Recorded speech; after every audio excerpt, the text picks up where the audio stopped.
Hola amigos, bienvenidos a nuestro canal La Palabra de Dios dice. Hoy este día vamos a continuar con nuestro estudio de Apocalipsis y como estamos haciéndolo y viendo el versículo por versículo, vamos a continuar nuestro estudio desde el versículo de Apocalipsis 3:3. Pero antes de empezar esto, haremos una pequeña oración. Cariñoso Dios que moras en los cielos, te agradecemos por este tiempo que tenemos con nuestros amigos y te pedimos que en cualquier lugar y en cualquier tiempo, Señor, los bendigas y le des sabiduría para entender lo que estamos estudiando. Por Jesús te lo pedimos. Amén. Bueno, mis estimados amigos, habíamos visto nosotros las iglesias, en este caso hemos empezado el capítulo de la iglesia de Sardis, así que yo te invito a que mires la lista de reproducción, donde está la parte 1, y este caso vamos a ver la parte 2. Y en este caso habíamos visto la parte que dice 3:1, escribe el ángel de la iglesia en Sardis, el que tiene los 7 espíritus de Dios y las 7 estrellas, dice esto: yo conozco tus obras, que tienes nombre del que vives y estás muerto. Esta es una frase muy interesante porque esta es la condición de que tienes esta época, nombre del que vive y está muerto. Y vamos a entender también a qué se debió, si esta fue la iglesia que es posterior a la reforma, ¿qué le pasó? ¿Qué le pasó? ¿Qué le pasó? Porque la reforma entra en esta iglesia. ¿Qué pasó para tener el nombre del que vive y estar muerta? Y el versículo 2 que también vimos la semana pasada no, pero en otro video, dice así: sé vigilante y afirma las otras cosas que están para morir, porque no he hallado tus obras perfectas delante de Dios. Ahora, el versículo 3:3 aparece, y el que tenemos aquí en pantalla, vamos a poner aquí el puntero, nos marca con el Apocalipsis 3:3, dice: acuérdate pues, dice, de lo que has recibido y oído y guárdalo y arrepiéntete. Y aquí utiliza una frase muy interesante. Y es muy interesante porque está en un contexto de la iglesia de Sardis. No es la iglesia de la Odisea, que es la del último tiempo. Y utiliza esta frase que es así: pues si no velas, vendré sobre ti como ladrón. Esta frase en sí es alusiva a la segunda venida de Jesús, ¿vale? Y no sabrás qué hora vendré sobre ti. Vale, vamos a ir desglosando un poquito. El acuérdate. Acuérdate de lo que has recibido, dice. Vale, cuando utilizamos otros versículos con el tema, con la palabra acuérdate, por ejemplo, nos podemos ir al uno que está en Deuteronomio 7:18, que dice: no tengas temor de ellas, acuérdate bien de lo que hizo Jehová. Sí, en este caso, con ese acuérdate de lo que hizo Dios, tu Dios, con Faraón y con todo Egipto. En este caso está de la liberación que pasó. En Deuteronomio 8:18 dice: sino acuérdate de Jehová tu Dios, porque Él te da el poder para hacer las riquezas, a fin de confirmar su pacto que juró a tus padres, como en este día. Entonces, cuando utiliza la palabra acuérdate, nos está refiriendo al trabajo que ha hecho Dios antes con nosotros, ¿vale? A esos milagros, a esa mano interventora en el cual nos invita a Él: acuérdate, ¿sí? Acuérdate que he hecho por ti, ¿sí? Acuérdate el bien que hice, dice, ¿vale? Vale, y en este caso vamos a ver otro más de acuérdate, en Deuteronomio 32:7, acuérdate de los tiempos antiguos. Y cuando se refiere a los tiempos antiguos, se está refiriendo a todos los hechos que encontramos en la Escritura, ¿sí? Para que esos hechos sean los que nos ayude a compartir a las siguientes generaciones. Dice: considera los años de muchas generaciones. Decía hacia atrás: pregunta a tu padre, y él te declarará a tus ancianos, y ellos te dirán. Entonces, pregúntalos, si tú no lo sabes, pregúntate. Pregúntales a ellos y acuérdate de aquello que hizo Jehová, que también lo quiere hacer contigo. Él acuérdate. En Eclesiastés, a los jóvenes, dice en este caso, Eclesiastés 12:1, acuérdate de tu Creador, dice, en los días de tu juventud, ¿sí? Antes de que vengan los días malos, es decir, cuando ya pase la juventud y lleguen los años de los cuales digas: no tengo en ellos contentamiento, que es decir, la falta de un proyecto o el sentido a la vida. Entonces dice: acuérdate.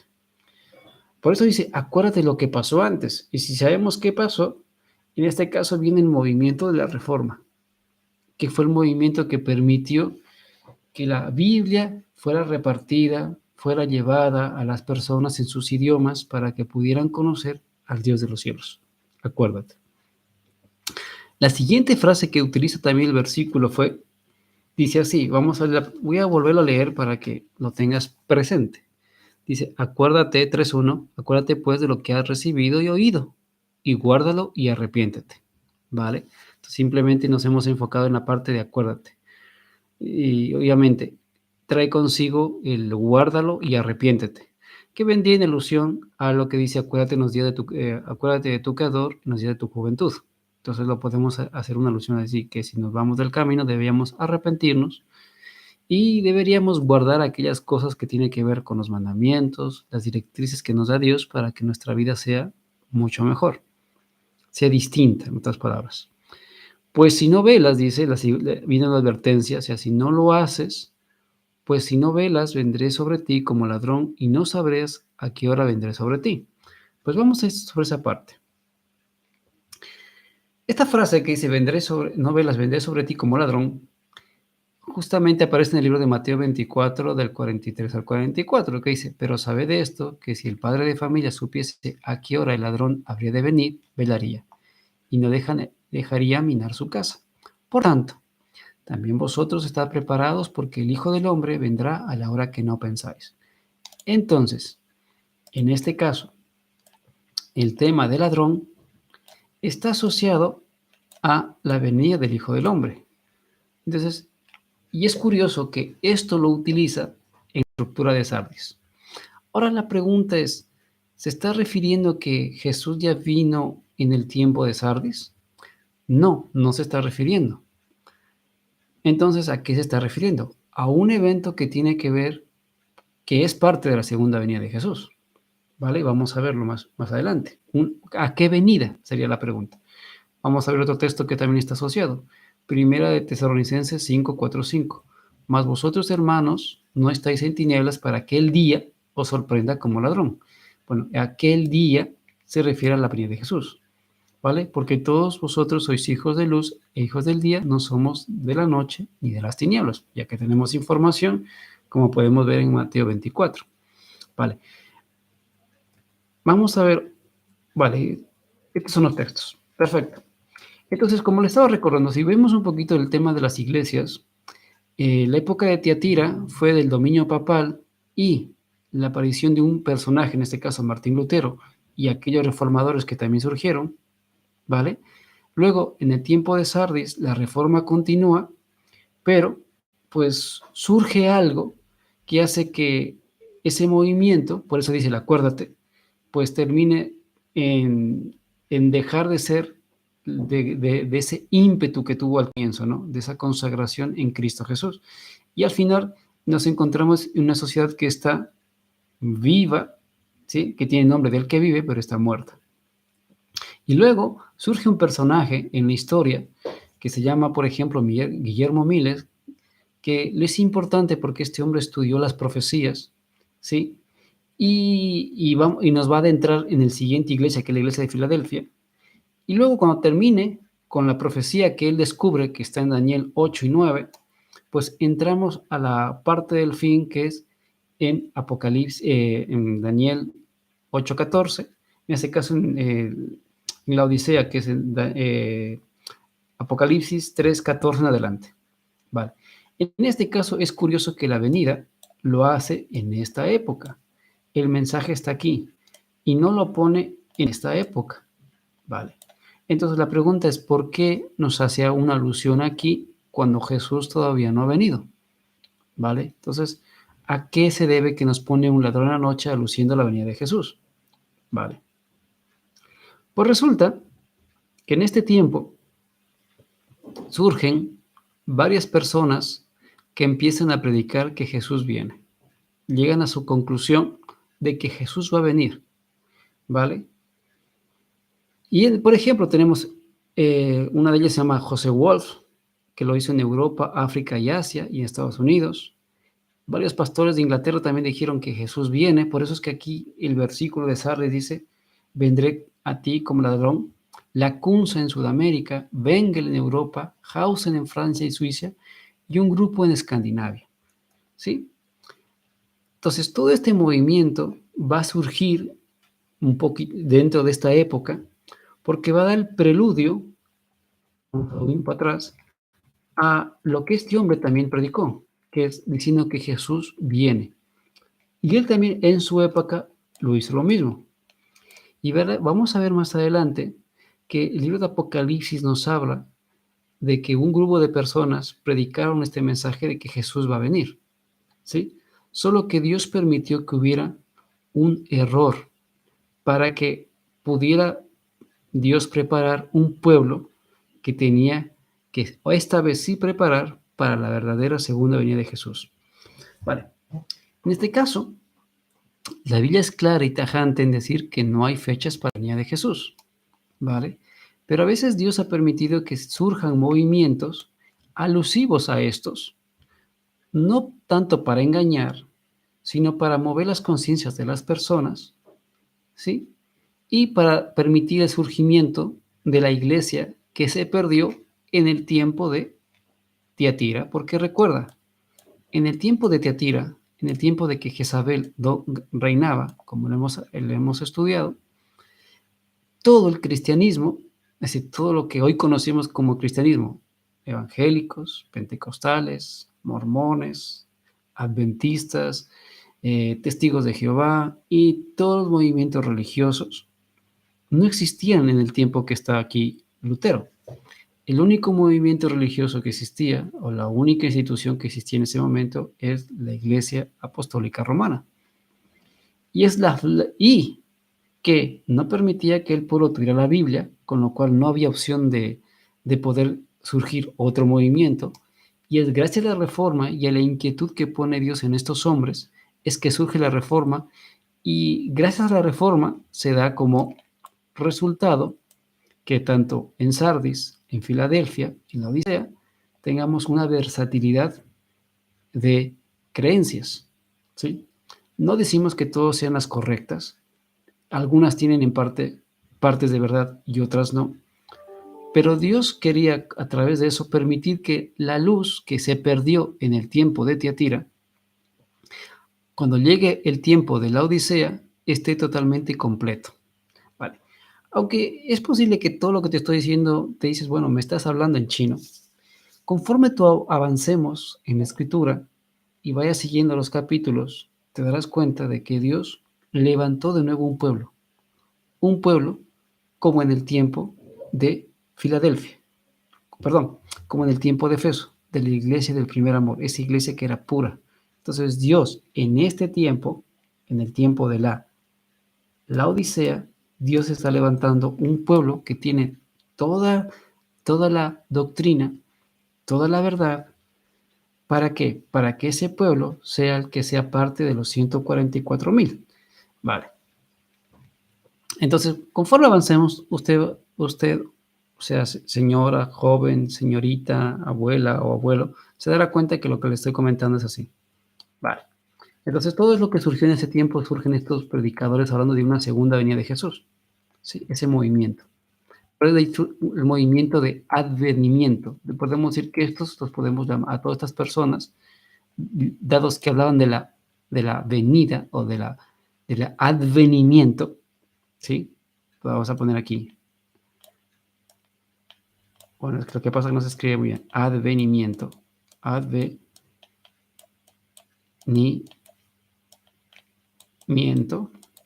Entonces, todas estas personas que predicaban el advenimiento, es decir, la venida de Cristo, se convierten ¿en qué? En adventistas. Entonces, el adventista es aquel que espera la venida de Jesús. Entonces, si usted está esperando la venida de Jesús, usted es un adventista, porque espera el advenimiento, independientemente de donde usted crea. O sea, todos son adventistas, porque esperan el advenimiento de Jesús. Entonces, se predicó todo esto de acuerdo al advenimiento de Cristo, ¿vale? O la parucía también, como se puede decir. Vale. Ahora nos dice lo siguiente, Apocalipsis 3:4, pero tienes unas pocas personas en Sardis que no han manchado sus vestiduras y andarán conmigo en vestiduras blancas porque son dignas. En esta parte, luego de que nos advierte lo anterior, nos habla de unas pocas personas. Es decir, que de este grupo que estaba muerto en vida, pero tenía nombre del que vive, había un poco de personas que no habían manchado sus vestiduras. Vamos a cambiar un poquito de nuevo. ¿Sí? No habían manchado sus vestiduras y andarán conmigo en vestiduras blancas. Vale. Cuando habla de eso, vamos a ver un poquito de eso. Pocas personas. La frase pocas personas. Primera de Pedro 3, 17, 20. Porque mejor es que padezcáis haciendo el bien, si la voluntad de Dios así lo quiere, que haciendo el mal. Porque también Cristo padeció una sola vez por los pecados, el justo por los injustos, para llevarnos a Dios, siendo la verdad muerto en la carne, pero vivificado en el Espíritu, en el cual también fue y predicó a los espíritus encarcelados. Bueno, voy a hacer una alusión aquí, para que no quede aquí medio raro esto. Los espíritus encarcelados, los que en otro tiempo desobedecieron cuando una vez esperaba la paciencia de Dios en los días de Noé. Vale. Los espíritus encarcelados, mis estimados amigos, son aquellas personas que no han recibido la palabra, porque la Biblia considera al muerto o al espíritu encarcelado ¿por quién? Por Satanás, ¿sí? Aquel que no conoce de la palabra de Dios o no ha recibido el Evangelio, ¿sí? Entonces, estos espíritus encarcelados que lo existen el día de hoy, es decir, el espíritu encarcelado se refiere a las personas, no a entes, no a energías, se refiere a personas que no han recibido la palabra, ¿sí? A esas personas está refiriendo, no se refiere que en este caso Jesús fue a predicar a espíritus, porque la Biblia es clara diciendo que los muertos nada saben, porque se les acabó su odio, su amor, su ira, se acabó todo. Entonces, si se acabó todo, nadie les puede predicar. Y todos están durmiendo esperando el advenimiento de Jesús. Vale. Entonces, aquí se refiere a las personas que no escuchan o no quieren recibir el mensaje del Evangelio, que se llama los espíritus encarcelados. Porque dice así, los que en otro tiempo desobedecieron cuando una vez esperaban la paciencia de Dios en los días de Noé. Entonces aquí no está haciendo una alusión, una alegoría, mientras se preparaba el arca, en el cual unas pocas personas, es decir, 8, fueron salvadas por agua. Vale. Cuando se refiere a esas pocas personas que nos dice el libro de Apocalipsis, vamos a decirlo aquí, pocas personas, se refiere siempre a lo que se llama en la escritura el remanente. Hay un grupo de personas que no quieren recibir, en este caso, en el tiempo de Noé, los espíritus encarcelados fueron aquellos que no quisieron entrar en el arca, ¿sí? Y las pocas personas son aquellos 8 que se salvaron, ¿vale? Hoy, en este día, pasa lo mismo, dado que, como dice Jesús, los días de Jesús serán como los días de Noé. Los espíritus encarcelados son aquellas personas que no quieren recibir el Evangelio, y las pocas personas que aquí son aquellos que sí lo van a recibir. Los espíritus encarcelados se convertirán en la marca de la bestia. Vamos a ponerlo por aquí. Sí, estos se convertirán en el 6, 6, 6. Sí, es decir, aquellos que no quieren recibir nada de Dios. En cambio, estas pocas personas son las que serán los 144,000 o que tendrán el sello de Dios. ¿Sí? Aunque esta teoría le parezca a usted un poco fuera de lugar, si usted me sigue escuchando con atención y lee la escritura como le estamos siempre compartiendo, usted puede llegar a la conclusión, porque la Biblia utiliza diferentes términos para referirse a mismas cosas. ¿Sí? Vamos a ver un poquito más adelante. Siguiente.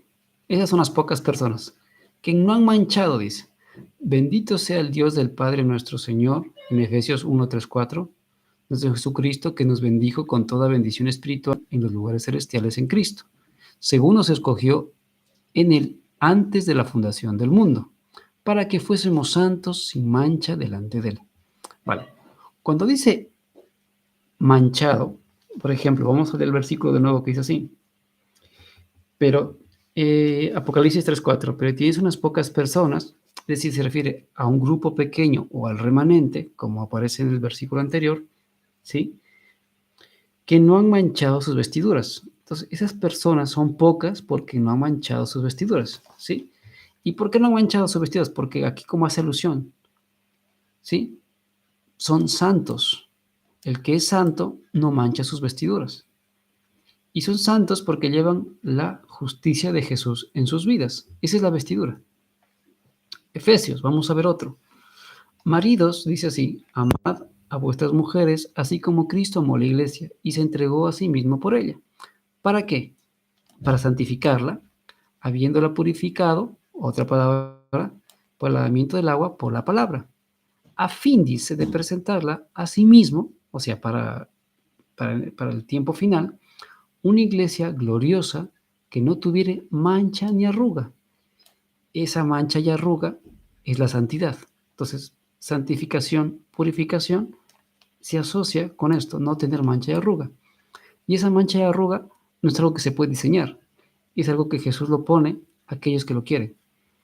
Ni cosa semejante, sino que fuese santa y sin mancha. Entonces, cuando dice que hay unas pocas personas, es decir, que hay algunas pocas personas que sí no siguieron la corriente que tenía Sardes y se mantuvieron firmes a pesar de lo que sucedió en ese tiempo. Y vamos a entender qué es lo que pasó, porque hay un contexto histórico también, ¿vale? Andarán también dice, porque el versículo añade lo siguiente, no ha manchado sus vestiduras y andarán conmigo en vestiduras blancas porque son dignas. Andarán, o otra palabra que utiliza la Biblia. Oseas 14:9. ¿Quién es sabio para que entienda esto y prudente para que lo sepa? Porque los caminos de Jehová son rectos y los justos andarán. Entonces, ¿qué encontramos? Caminos con andarán. Y los justos andarán por ellos, mas los rebeldes caerán en ellos. Entonces, la palabra andarán, manchar, son sinónimos o son alusivos a la santidad. Vamos a ver otro más. Amós 3:3. ¿Andarán dos juntos si no estuvieran de acuerdo? Entonces, para estar de acuerdo, debo conocer el camino y esto me permite que yo ande junto.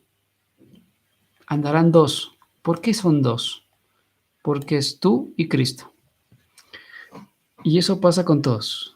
Todos tenemos que andarán dos, es tú y Jesús. Cualquier ser humano es ellos y Jesús, porque el centro de la Biblia siempre ha sido Jesús. Siempre está diseñado así de esa forma, porque la salvación es en Jesús. ¿Vale? Con esto no estamos diciendo que el Padre no es el importante, ni que el Espíritu Santo no es importante, sino que el Padre no nos puede salvar porque nos dio un regalo, y el regalo es Cristo. De tal manera amó Dios al mundo que dio a su Hijo, dice Juan 3:16. Y el Espíritu Santo es el que nos ayuda a convencernos de pecado, de justicia y de juicio. Es decir, que el Espíritu Santo no nos puede salvar, nos dice, busca a Jesús. El Padre nos dice, acepta el regalo que te di. Y en todos los casos, el regalo y el camino es Jesús. ¿Vale? Entonces, hay un plan diseñado y nosotros tenemos que aceptar cómo es el plan. Apocalipsis 3:5 dice, ya que tienen vestiduras blancas, las personas porque son santas y han seguido el camino, porque andan con Dios, ese grupo de personas, dice, y siempre, siempre, siempre, siempre, siempre hay un remanente pequeño. Recuerda, la mayoría en la Biblia no tiene la razón. ¿Sí? En este caso, había un poder totalitario que era la mayoría, pero esa mayoría no tenía la razón. ¿Sí? En el arca de Noé, la mayoría dijo, eso no vale, pero la minoría dijo, sí, ahí hay salvación. Si tú piensas que porque tu iglesia tiene un montón de feligreses, un montón, y son la mayoría, no significa que tengas la razón, ¿vale? Apocalipsis 3:5, el que venciere será vestido de vestiduras blancas, ¿sí? Porque es la promesa para esta gente. Y no borraré su nombre del libro de la vida, y confesaré su nombre delante de mi Padre y delante de sus ángeles. Interesante. Vamos a ver, vestiduras, otra palabra que tiene que ver también con la santidad. Éxodos 40, 13, 15. Y harás vestir a Aarón, que era el sacerdote, que trabajaba para las cosas santas de Dios, y harás vestir a Aarón las vestiduras sagradas, y lo ungirás, y lo consagrarás. O sea, son palabras muy alusivas. Vestiduras sagradas, ungirás, consagrarás, para que sea mi sacerdote. Y vosotros sois real sacerdocio, nación santa, 1 Pedro 2:9. Después harás que se acerquen sus hijos y les vestirás las túnicas. ¿Sí? Tiene que ver con santidad. Isaías 61:10. En gran manera me gozaré en Jehová mi alma, se alegrará en mi Dios, porque me vistió con vestiduras de salvación. ¿Vale? ¿Esas vestiduras cuáles son? Esas vestiduras no tienen ni un ápice humano. Esas vestiduras te las da Jesús. Más adelante, cuando terminemos ya los otros videos que tenemos preparados, hablaremos un poquito de cómo obtener la santidad en Cristo Jesús. Y es muy sencillo porque Dios lo hizo todo fácil para que tú te salves, porque es Jesús que hace las cosas en ti, es Cristo en ti, es decir, Él fabrica en ti lo que tú no tienes. Si te falta amor, Él te lo pone, si te falta paciencia, Él te lo pone, Él crea en ti una vestidura que no tiene nada que ver con lo que tú tienes, para que surja en ti o crea en ti, ¿sí? El amor ágape, el amor que solo viene de Dios. Por eso David en el Salmo 51 dice así: crea en mí, o diseña en mí, o forma en mí un corazón limpio, un espíritu recto dentro de mí. ¿Vale? Vistió con vestidura de salvación, me rodeó de manto de justicia, es decir, de Jesús, como a novio me atavió y como a novia adornada con sus joyas. Las vestiduras tienen que ver con eso, con la justicia que nos da Jesús, no por méritos propios, sino por su gracia, y que cuando nosotros le solicitamos a Él, se lo pedimos, Él nos lo da. Zacarías dice: me mostró al sumo sacerdote Josué, el cual estaba delante del ángel de Jehová, y Satanás estaba a su mano derecha para acusarle. Dijo Jehová, es curioso, dice así, dijo Jehová a Satanás: Jehová te reprenda. Vale. Si tú miras esta escena, yo te invito a que leas el libro de Judas y caerás en cuenta que es la misma frase que utiliza el arcángel Gabriel. Perdón, el arcángel Miguel. Porque el arcángel Miguel es Jesús. Entonces son las mismas palabras que utiliza Jesús, porque el que habla aquí es Jesús. Jehová te reprenda, Satanás, Jehová que ha escogido a Jerusalén te reprenda. Y dice así: ¿no es este un tizón arrebatado del incendio? Y Josué estaba vestido de vestiduras viles y estaba delante del ángel.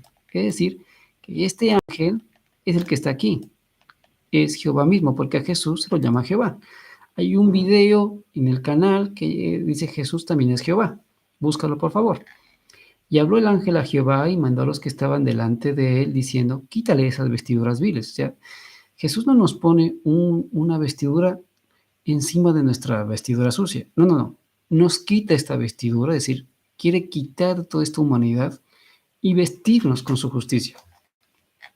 Y a él le dijo: mira que he quitado de ti tu pecado y te he hecho vestir de ropa de gala. Entonces, cuando utiliza estos términos, se está refiriendo al hombre que va a ser vestido de justicia, que se le va a colocar la santidad, que es vestido de Jesús, para ser apto para el cielo. Por eso ese es uno de los premios que tiene en este caso el libro de Apocalipsis 3:5, el que venciere. Y después dijo: ponga una mitra limpia sobre su cabeza, y pusieron una mitra limpia sobre su cabeza y le vistieron de ropas.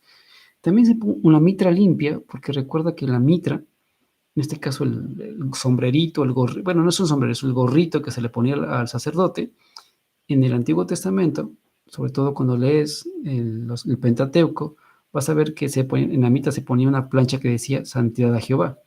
Entonces Dios no solo quiere vestirte, sino que también tus pensamientos sean los que cambien, ¿vale? Y el ángel de Jehová estaba en pie, y el ángel de Jehová molestó a Josué diciendo: así dice Jehová de los ejércitos. Añade, entonces miren, la santidad y las vestiduras siempre van asociadas a algo muy interesante. Si el ángel de Jehová, que es Jesús, le dice a este hombre, Josué: te voy a quitar esas vestiduras y voy a poner unas nuevas. O sea, no es que el Antiguo Testamento es solo ley. No, aquí no está hablando de la justificación por la fe, porque por la fe está recibiendo Josué, sin merecerlo, la justicia de Cristo. Lo están vistiendo de vestiduras nuevas. Pero le dice, ya que te vestí, ¿qué tienes que hacer? Entonces aquí me viene mi alusión. Este versículo nos está diciendo que si anduvieres por mis caminos y guardares mi ordenanza, también tú gobernarás en mi casa, también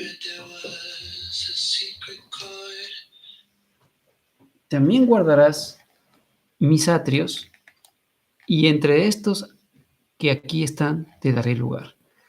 Los caminos, las ordenanzas y los caminos, las ordenanzas son alusivas a la ley de Dios. O sea, después de que el Señor Jesús coloca en ti ese vestido nuevo, ese corazón nuevo, tú vas a poder guardar la ley de Dios porque Dios pone esa capacidad. O sea, no hace falta que tú lo hagas en tus fuerzas, sino que Jesús te capacita para que tú lo hagas. La promesa es, escribiré la ley en sus corazones, ¿vale?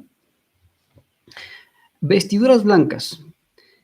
Y esto va asociado porque cuando veamos los sellos, resulta que a estas personas también les ponen las vestiduras blancas. Dice así, cuando abrió el quinto sello, que casualmente coincide con la quinta iglesia, que es Sardis, ¿sí? La quinta iglesia Sardis coincide con los sellos, con el quinto sello. Cuando abrió el quinto sello, vi bajo el altar de las almas de los que habían sido muertos, es decir, aquellos que, perdón, aquellos que perecieron en la persecución papal, que habían sido muertos por causa de la palabra de Dios y por el testimonio que tenían. Y clamaban a gran voz diciendo, ¿hasta cuánto, Señor santo y verdadero, nos juzgas y vengas nuestra sangre en los que moran la tierra? Vale. Y se les dieron, dice, vestiduras blancas, y se les dijo que descanse todavía un poco de tiempo hasta que se completara el número de sus consiervos y sus hermanos, que también habían de ser muertos como ellos. Y ese número, pues, tendrá que ser en el tiempo de la Odisea, en el tiempo del fin. Vale, vale. Podía también pararme un poquito a explicar el tema de que las almas debajo del altar, ¿vale? En el cielo no hay ningún ser humano todavía, salvo un grupo de personas, no, pero el pensamiento mayoritario de que todos los buenos están en el cielo es una doctrina contraria a la segunda venida de Jesús. Lo que nos está haciendo alusión es que la sangre que fue derramada por estas personas clama por justicia. Y la respuesta que tienen de Dios es, tranquilos, ustedes ya tienen sus vestiduras blancas. El contexto es ese, dado que la persecución trajo que hubiera muchos mártires, como ellos dieron su vida por amor a Jesús y por amor al Evangelio, como dice la Biblia, el que quiera salvar su vida la perderá, pero el que la pierda por causa del Evangelio la conservará. Entonces, ellos conservaron su vida, porque van a estar en el cielo cuando Jesús venga por segunda vez. ¿Y cuál fue el premio de ellos? Que se les dieron vestiduras blancas. Y tienen que descansar un poco de tiempo. ¿Y por qué un poco de tiempo? Porque todavía no es el tiempo del fin, porque estamos hablando en la época del Sardis. Porque Jesús, no sabemos cuándo Jesús viene, pero sabemos que está pronto a venir. Entonces, este es el contexto. Vale, no se está refiriendo de que hay gente arriba que está diciendo, oye, ¿cuándo nos juzgas? No, no. Así que no, hay un contexto porque la palabra alma se refiere a las personas que están vivas. En este caso, no ese es el contexto. El contexto nos habla de que claman hasta cuándo, ¿vale? Porque, por ejemplo, cuando leemos el libro de Génesis, hay una alusión que es parecida a esta, ¿sí? Por ejemplo, si tú lees el libro de Génesis, cuando Caín mata a Abel, ¿sí? El Señor, en este caso Jehová, le dice lo siguiente. Déjeme que lo estoy buscando en un momentito. Bueno, lo puedo leer un poquito que dice así. En Génesis 4:11. Dice desde el día lo va a leer. Y le dijo, ¿qué has hecho? Diciéndole a Caín, la voz de la sangre de tu hermano clama a mí desde la tierra. La sangre no puede clamar. Sí, porque es un elemento que solo tiene pues, componentes como son glóbulos rojos, glóbulos blancos y plaquetas, minerales y plasma. Entonces la sangre no tiene un espíritu, no tiene nada, ¿sí? Pero el hecho, esa acción que pasó es la que clama porque fue el acto homicida que cometió Caín.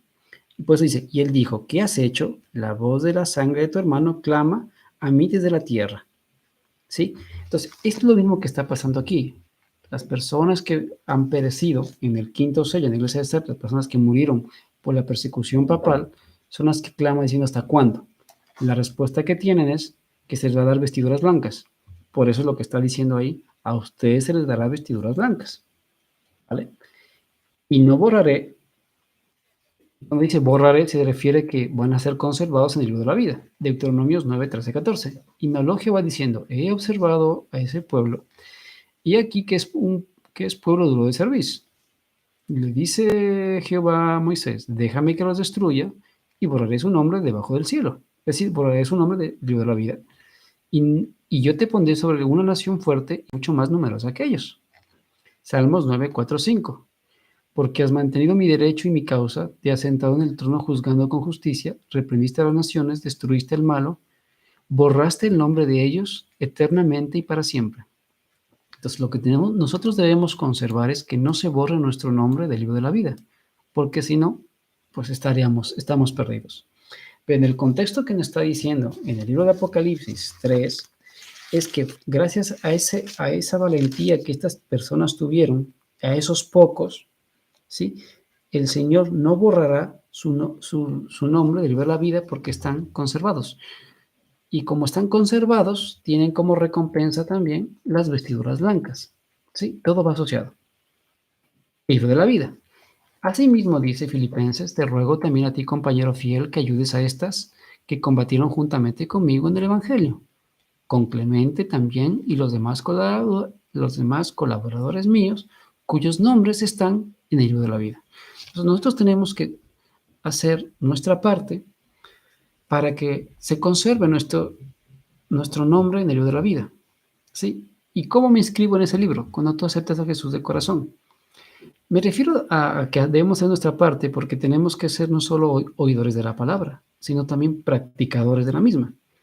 Y cuando en alguna cosa nosotros no la podamos desarrollar, pidámosle al Señor que nos dé eso que no tenemos. Por eso viene la oración de crea en mí, oh Dios, un corazón nuevo. Apocalipsis 17:8. La bestia que has visto era y no es, y está para subir al abismo e ir a la perdición. Y los moradores de la tierra, aquellos cuyos nombres no están escritos. Esa bestia es el papado, ¿vale? Aquellos cuyos nombres no están escritos desde la fundación del mundo en el libro de la vida, se asombrarán viendo a la bestia que era y no es y será. Se está refiriendo a eso. Entonces, todos aquellos que se pierdan serán borrados del libro de la vida. Todos aquellos que acepten lo que Dios nos invita, pues serán guardados en el libro de la vida, serán inscritos. Y confesaré, dice. También dice el versículo así. ¿Sí? Dice el versículo, el que venciere, ya lo hemos visto, será vestido de vestiduras blancas y no borraré su nombre del libro de la vida. Y añade, y confesaré su nombre delante de mi Padre y de los ángeles. Confesaré. Y os digo, Lucas 12, 8, 9. Y os digo que todo aquel que me confesare delante de los hombres, también el Hijo del Hombre lo confesará delante de los ángeles de Dios. Mas el que me negare delante de los hombres será negado delante de los ángeles de Dios. Por eso es importante que confesemos el nombre de Jesús diciendo, bueno, en este caso, no solo de boca, sino también de acción, ¿vale? Apocalipsis 3:6 dice, el que tiene oído oiga lo que el Espíritu dice a las iglesias. Entonces, esto es una invitación para que abras tu oído y no solo este mensaje está referido a las personas que vivían en Sardis, en este caso se refiere a nosotros. Para sacar la conclusión de todo esto, ¿cómo se aplica a nuestra vida? Esto se aplica a la época de Sardis, donde este movimiento que surge de la Reforma se deja ir, ¿ok? Se deja ir y surge otros elementos más que vamos a ver ahora mismo, que hace que la gente tenga nombre del que vive, pero esté muerto. Luego hay unas pocas personas que sí lo conservan. Estas pocas personas obviamente fueron masacradas y perseguidas, y Dios les ofrece a ellos ese regalo de estar inscritos en el libro de la vida y de recibir las vestiduras blancas, porque lo han dejado todo por Jesús, ¿vale? Ahora, si lo aplicamos a nuestro tiempo, nosotros tenemos que dejar de tener el nombre del que vive y estar muertos. Y debemos de acordarnos de aquellas cosas que pasó, que Dios ha hecho con nosotros, para que tengamos unas vestiduras blancas y recibamos el premio que es estar inscritos en el libro de la vida y que no sea borrado nuestro nombre y que Dios nos confiese delante de los ángeles, decir, este es mi hijo, ¿vale? En el libro de Ezequiel 3:27 dice, mas cuando yo te hubiera hablado, abriré tu boca y les dirás, así ha dicho Jehová el Señor, el que oye, oiga, y el que no quiere oír, no oiga, porque casa rebelde son. Por eso uno dice, el que quiere oír, oiga, por favor, oiga la palabra de Dios, porque Dios nos quiere salvar, a ti y a mí. Ahora, en el próximo capítulo veremos cómo, si la reforma estuvo ahí, qué originó que las personas terminaran, como dice aquí, con nombre del que vive y estás muerto. Pues es aquí donde surge este movimiento que se llaman los jesuitas. Así que el próximo capítulo hablaremos un poco sobre qué es lo que hizo esta institución, ¿sí? ¿Qué es lo que hizo estos personajes para hacer que esa época se tuviera solo el nombre del que vive, pero está muerto? Pero eso lo veremos en el próximo capítulo. Y también veremos quién realmente está detrás de todo esto, un poquito, hay un plan, qué se pretende conseguir y qué sucederá al final, porque al final los personajes que surgieron en este tiempo todavía surgen, todavía están presentes hasta el día de hoy, ¿vale? Así que mis estimados amigos, yo te invito a que lo puedas compartir el video, que le des like si te ha gustado, le des me gusta si te ha parecido interesante el tema, que nos puedas compartir a otras personas que necesiten. Y yo me despido diciéndote que deseo lo mejor para ti. No dejes de leer tu Biblia, no dejes de orar, no dejes de compartir con otros y no dejes de prepararte para ese encuentro con tu Dios. Prepárate para ese advenimiento, porque Cristo está pronto a venir. Un abrazo a todos amigos. Bendiciones. Hasta pronto.